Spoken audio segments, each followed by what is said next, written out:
Bom dia, paz do Senhor, povo de Deus, tudo bem com vocês? Eu oro e peço a Deus para que esteja tudo bem. Meus irmãos, hoje nós vamos falar da poderosa palavra do Senhor, vamos meditar nela. E hoje eu vou fazer de forma diferente. Você que ainda não é inscrito no canal, eu vou falar antecipado hoje.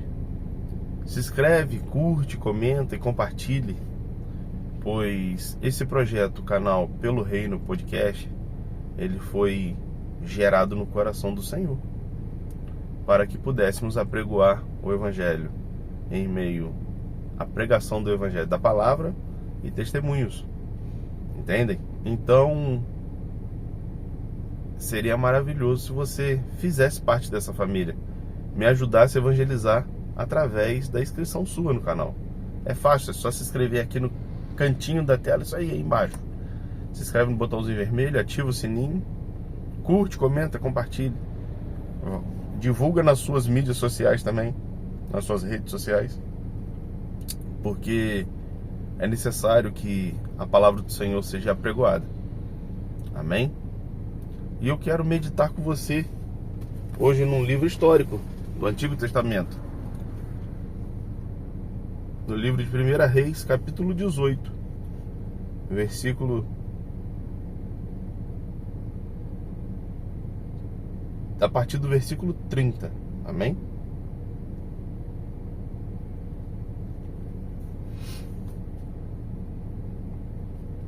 Vai nos falar dessa forma.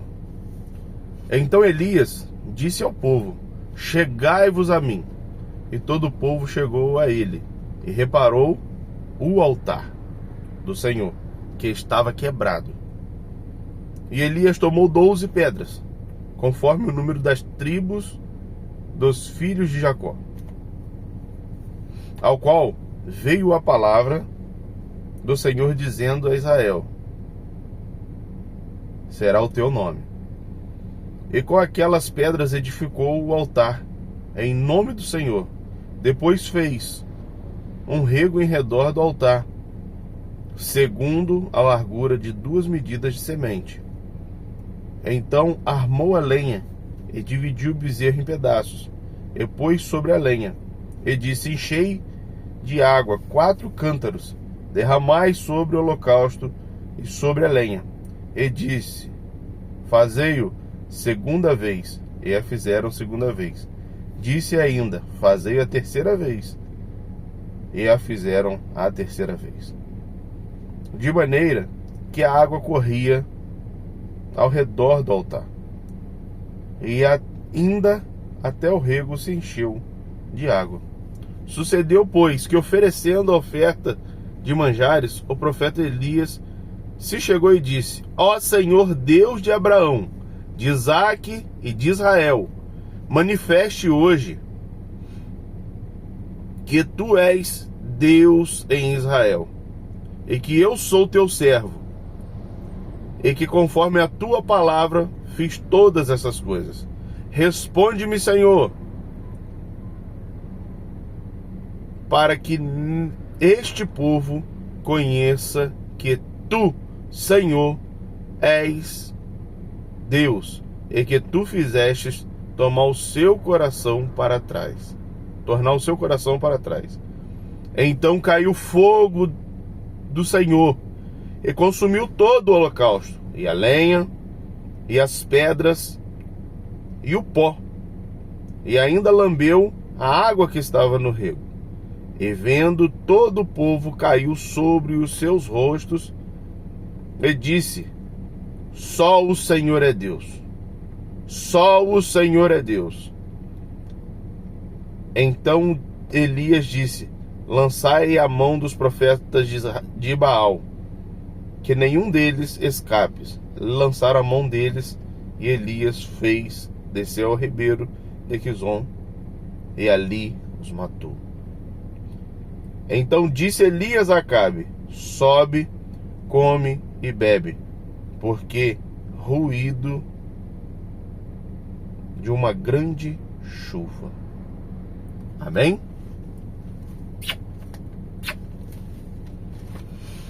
Meus irmãos, Hoje vai ser um pouquinho maior, mas vocês não esquentam muita cabeça não, porque a palavra do Senhor é maravilhosa. E eu quero passar tudo aquilo que Deus colocou em meu coração para que você compartilhe com outras pessoas. Os irmãos sabem quem é o profeta Elias. Foi um dos profetas que esteve mais em evidência na sua época. E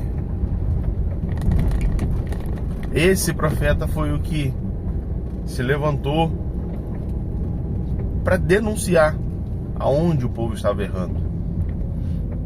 Porque nós temos o profeta Jeremias, que ele era mais chorão, ele era mais de questionar o Senhor. Elias, ele seguia o que Deus queria com o povo. Então, meus irmãos, aqui é uma história muito conhecida por todos. Elias, ele viu que o povo não estava valorizando, honrando o nome do Senhor, nosso Deus. E naquela época, uma das coisas que Deus odeia é a adoração dividida. Muitos estavam adorando aquilo que não existe: a Será, a Baal.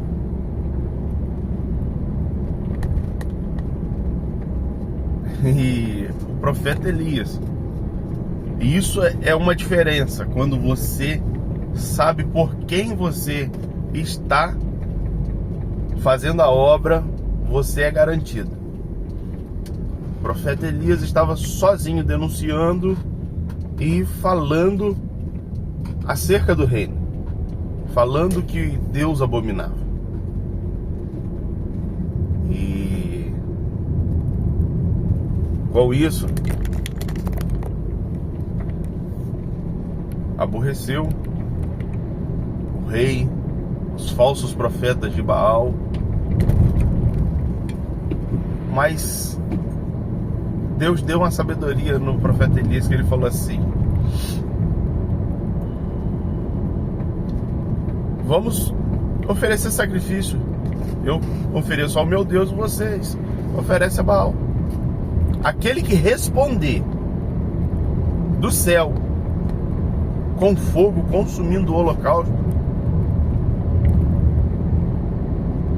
esse é o Deus verdadeiro. Por quê, meus irmãos? Naquela época, conforme eu li sobre o ruído da chuva voltando no final dessa palavra, Elias, ele estava tão cansado com que o povo estava errado, que ele profetizou: segundo a minha palavra, não choverás e nem cairá orvalho do céu. Ficou 3 anos, ficou um período sem chuva, 3 anos e pouco, e o povo começou a sofrer.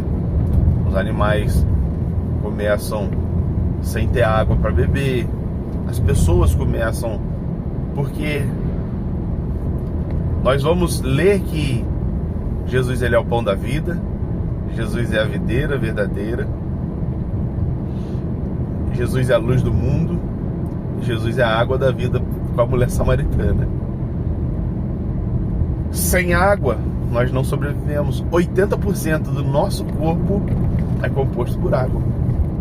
E quando nos falta água, nos falta tudo. Conforme eu já disse, 80% do nosso corpo é água.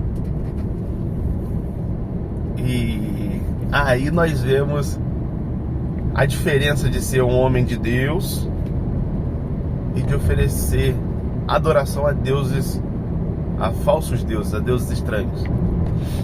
E assim, meus irmãos, já era passado aquele período, ele desafiou. E ele ainda deu a oportunidade dos outros a adorarem, cultuarem o Baal, a Baal. Porque era considerado o Deus da fertilidade, o Deus da agricultura. E com tudo isso, não chovia. Com tudo isso, não crescia. A agricultura não era desenvolvida. Mas como é que um Deus que é da agricultura não consegue olhar pelo povo que adora ele? Isso acontece até o dia de hoje. Mais um assunto para outro. E aí, meus irmãos, o Senhor deu a sabedoria a Elias. E Elias foi ousado. Desafiou eles. Olha, vamos montar o altar. Vocês oferecem adoração ao Deus de vocês. Se responder com fogo, beleza. Se não responder, eu tô falando com as minhas palavras, meus irmãos. Se não responder, tranquilo. Mas o verdadeiro Deus responderá com fogo do céu. Aí, meus irmãos, aí é onde que você vê a diferença entre os profetas e os meninos. E aí, eles ficaram a boa parte da manhã até o meio-dia, começaram a se cortar, oferecendo adoração a Baal. E Elias perguntava: ué, será que seu Deus não viajou não? Ou está dormindo? Que ele não escuta vocês? Quando você está cheio da presença de Deus, você fica ousado. Você fica com intrepidez e com autoridade para falar. E assim Elias fez. E quando ele faz, deixou, eles adoraram de tudo quanto é forma e jeito, e viram que não tinha muita saída não. Aí o que ele... Bom, o tempo de vocês acabou, tá tudo bem, vocês não conseguem,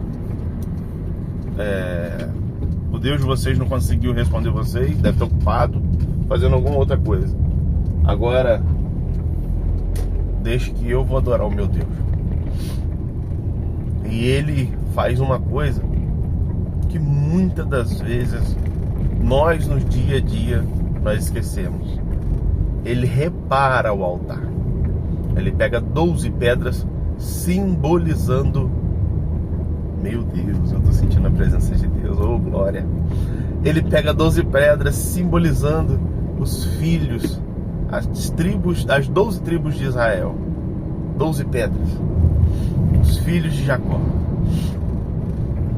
E aí ele começa a reedificar o altar. Coloca as lenhas sobre o altar. E a gente vê que o nosso Deus dá estratégia. Eu não falei com vocês no início que ele estava em escassez de água, estava na tempo da seca. Ele pede 2, 3 vezes para colocar água sobre os pedaços do bezerro. Fez umas canaletas de água, o rego que é chamado, as canaletas de água em volta, para onde a água poderia estar meio que empoçada ali. E encheu algumas medidas de cântaro. Fez uma, fez 2, fez 3 vezes. E molhou aquilo tudo. Vocês sabem que fogo e a água são meio que de proporções diferentes. Especificidade diferente. E aí, meus irmãos, eu acredito que o povo deve ter olhado e falado assim: rapaz, esse cara tá gastando uma nossa água preciosa. Só que ele não estava gastando, ele estava investindo. Ele estava oferecendo aquilo que era escasso para o Senhor. E quando ele ofereceu, ele levanta a voz em oração e fala: ó Senhor, Deus de Isaac, Abraão e Israel, e ele declama, ele fala ao Senhor. Aí você vê que o Senhor, ele ouve os teus servos. E muitas das pessoas ainda hoje não acreditam que existe um Deus vivo que faz por nós. E quando ele fala ao Senhor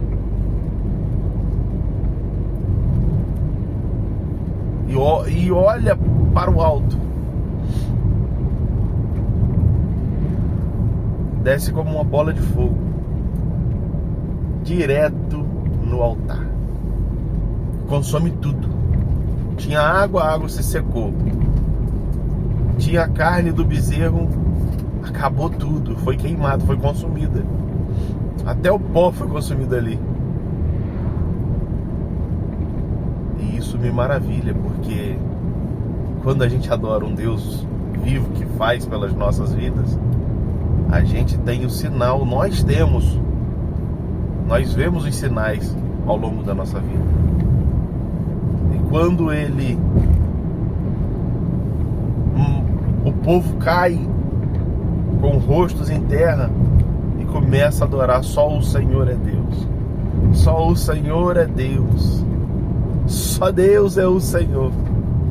Então ele olha para o povo e fala assim: agora lançai a mão, vai lá, pega os profetas de Baal. E ele desce ao ribeiro de Quizon. Então aí sim, aí é a hora de... porque eles foram contra o Senhor. Então Elias os matou. E ele ainda volta e vai ao rei Acabe e fala assim: ó, se alimenta, vai pro palácio, porque está vindo uma chuva aí. Para vocês terem ideia, nessa mesma passagem, mais à frente, no final um pouco, vai olhar e ele vai subir no alto de uma montanha e vai falar assim: eis que vejo uma nuvem do tamanho da mão de um homem. Isso é o sinal, meus irmãos, que a chuva vai descer. Os homens que são consagrados ao Senhor, que têm intimidade com o Senhor, eles têm uma ciência que o ser humano não tem ao normal. Eles têm uma ligação direta com o trono, com o Pai. Entendem? Então, meus irmãos, vamos adorar o nome do Senhor. Vamos ser como Elias. Em tempos de tribulação, em tempos de adoração a deuses estranhos, nós temos que nos levantar para ser vozes proféticas. Nós temos que ser voz profética para o nosso povo, para o nosso município, para o nosso estado, para a nossa nação. Entendem? Então, eu quero orar com você. Eu quero te convidar a você adorar o Senhor comigo agora. Vamos falar com Deus? Senhor, meu Deus eterno, amado Pai, graças te dou, meu Pai, por tudo que tens feito, por tudo que ainda há de fazer. Pai, como Elias tinha intimidade com o Senhor, agora eu apresento esse povo abençoado que está vendo, meu Pai, esse devocional. Pai, que nós possamos estar cada dia mais envolvidos com a Tua obra, Senhor. Que o Senhor consiga falar em nossos corações e nós consigamos ouvir, meu Pai, a Tua voz, Senhor. Fala conosco, meu Pai. Fala conosco, Senhor, para que nós possamos entender a vontade do Senhor, que é boa, perfeita e agradável. E em meio às lutas nós possamos identificar a voz do Senhor, meu Pai, falando em nossos corações. Apresento o meu irmão e a minha irmã que estão em casa, meu Pai, saindo para trabalhar. Deus, continue abençoando de forma poderosa, Senhor. E, meu Deus, vai restaurando a saúde do meu irmão e da minha irmã, aqueles que estão adoentados, aqueles que estão deprimidos, meu Pai. O Senhor venha fazer a tua vontade na vida deles, meu Pai. Entra com libertação. Aqueles que estão enfermos, meu Pai, age de forma poderosa. Restaura-os. É o que eu te peço, meu Pai. E te agradeço em nome do Senhor Jesus Cristo. Amém.